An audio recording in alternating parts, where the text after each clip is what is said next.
Zafakarayu.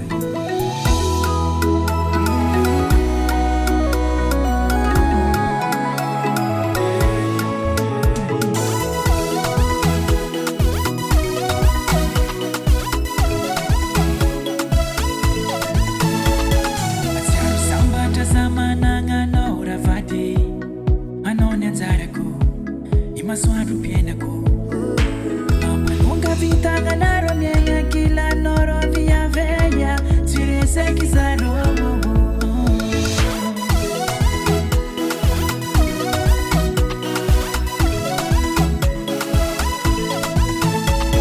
atsiaro sambatra za managnanao ravady anao ny anjarako imasoandro mpiainako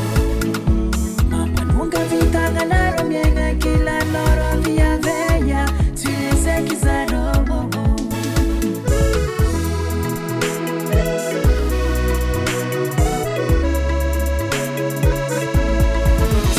Vitan vitano Rakatireza te duvano camion Sisima vitan vitano baby La barata diabili suano vavo Sisima vitan vitano Rakatireza te duvano camion Sisima vitan vitano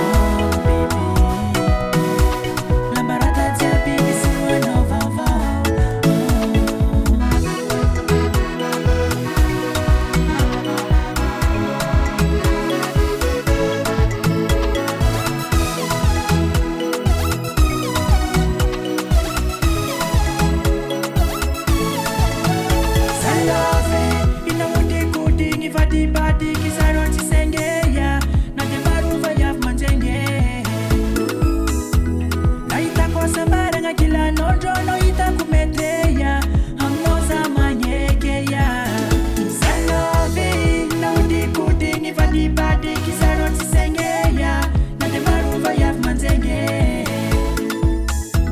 na itakuwa sambara nga kila nojo no itakumeteya amnoza manyekeya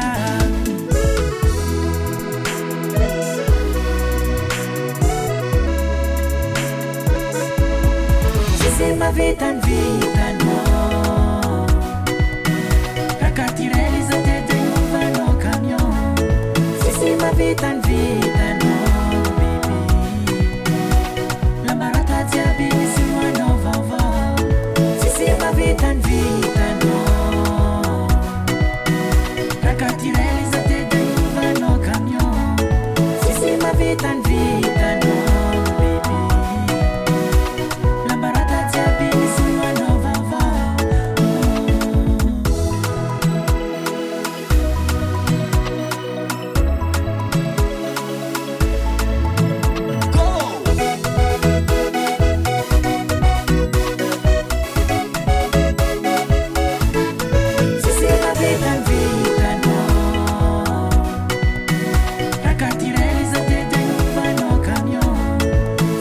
Vitan